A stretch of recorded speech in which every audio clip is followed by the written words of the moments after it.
Hello, good morning student. आप सभी लोगों का इस श्री कृष्ण बिहारी यूट्यूब चैनल पर हार्दिक स्वागत है।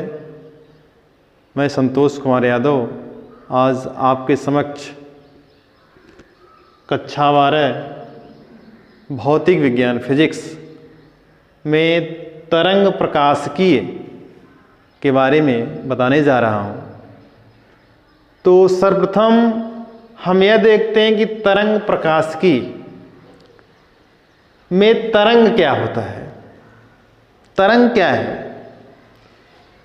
तो यहां पर लिखा गया है कि ऊर्जा का एक स्थान से दूसरे स्थान तक ले जाने वाले माध्यम को तरंग कहते हैं। कहने का से ऊर्जा को एक स्थान से दूसरे स्थान तक ले जाने वाले के लिए जो माध्यम होता है उसी को हम क्या कहते हैं? तरंग कहते हैं। और तरंग कई प्रकार के दोलन या कंपन को व्यक्त करती है। कहने का से एक विक्षोभ जो होता है वह उसमें कई प्रकार के दोलन हो सकते हैं और कई प्रकार से के कंपन हो सकते हैं। तो आइए हम इनका पहले वर्गीकरण करते हैं। तो वर्गीकरण करते समय हम यह ध्यान देते हैं कि पहला ऑप्शन संचरण के माध्यम के आधार पर, इनका पहला हम वर्गीकरण करते हैं संचरण के माध्यम के आधार पर। संचरण के माध्यम के आधार पर इनका जब वर्गीकरण किए तो हमें ज्ञात हुआ कि यह तरंगें दो प्रकार की होती हैं। उनमें नंबर 1 है यांत्रिक तरंग और नंबर 2 है विद्युत चुंबकीय तरंग। अब यांत्रिक तरंग, मन में विचार आता है कि यांत्रिक तरंग किसे कहते हैं और विद्युत चुंबकीय तरंग किसे कहते हैं। पहले इनको हम इनकी जानकारी कर लें हम। तो यांत्रिक तरंग क्या होता है? जिनके संचरण के लिए किसी माध्यम की आवश्यकता हो, जिनके संचरण के लिए किसी यदि माध्यम की आवश्यकता हो तो उसे हम यांत्रिक तरंग कहते हैं। जैसे वहां पर कह दिया जाए कि ध्वनि है। अब ध्वनि के लिए किसी माध्यम की आवश्यकता होती है। जल की जो तरंग होती है उसमें किसी माध्यम की आवश्यकता होती है। अब हम नेक्स्ट चलते हैं अगला नंबर 2, कंपन और संचरण की दिशा के आधार पर।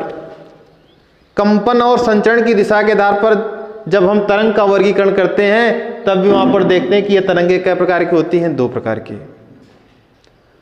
उनमें नंबर 1 होता है अनुप्रस्थ तरंग और एक अनुदैर्ध्य तरंग। अनुप्रस्थ और अनुदैर्ध्य, मन में विचार आता है कि इनकी परिभाषा क्या होती है, अनुप्रस्थ क्या होता है, अनुदैर्ध्य क्या होता है।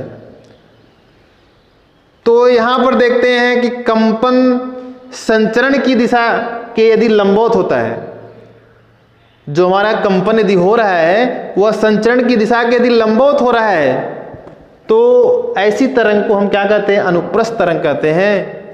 और यदि कंपन संचरण की दिशा के अनुदिश हो रहा है, यदि कंपन संचरण की दिशा के अनुदिश हो रहा है तो उस कंडीशन को हम क्या कहते हैं? अनुदैर्ध्य तरंग।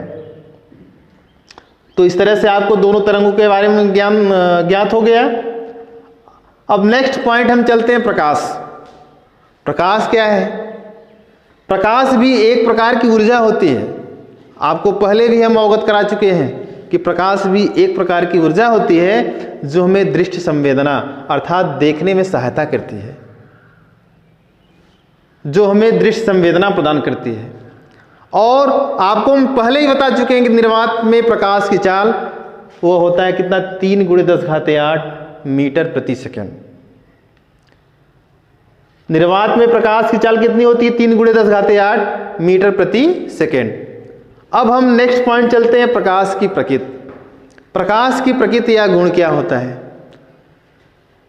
उसके बारे में हम जानकारी कर लें। तो प्रकाश का एक विशेष गुण होता है कि वह एक सीधी रेखा में चलता है। पहला पॉइंट हमारा सबसे पहला मेन है कि प्रकाश सदैव सीधी रेखा में चलता है। नंबर 2 अगला हम बता सकते हैं प्रकाश निर्वात में भी चल सकता है। अगली पॉइंट हम नोट कर सकते हैं प्रकाश में अपवर्तन होता है। अगली पॉइंट उसी में और जोड़ सकते हैं प्रकाश में परावर्तन होता है। अपवर्तन और परावर्तन आप जानते ही हैं। प्रकाश किरण का आना ही अपवर्तन कहलाता है और किसी तल से टकराकर पुनः वापस चला जाना ही क्या कहलाता है? परावर्तन। इसके बाद प्रकाश में वर्ण विक्षेपण होता है। वर्ण विक्षेपण मीन्स रंगों का क्रम क्या होता है प्रकाश में, रंगों का प्रकाश में फैलना वर्ण विक्षेपण कहलाता है। प्रकाश में व्यतिकरण होता है, व्यतिकरण और विवर्तन दोनों होता है। प्रकाश पदार्थ से इलेक्ट्रॉन उत्सर्जित कर सकता है। ऐसे तमाम गुण हैं जो आपको प्रकाश के बारे में बताए जा सकते हैं। अब हमारा नेक्स्ट जो मेन पॉइंट है, जो जिस पर हम आज चर्चा करेंगे, तरंग प्रकाशिकी। तरंग प्रकाशिकी क्या होता है उसके बारे में हमने आपको तरंग बता दिया, प्रकाश बता दिया, प्रकाश के गुण बता दिया, प्रकाश के बारे में हर चीज़ बता दिया।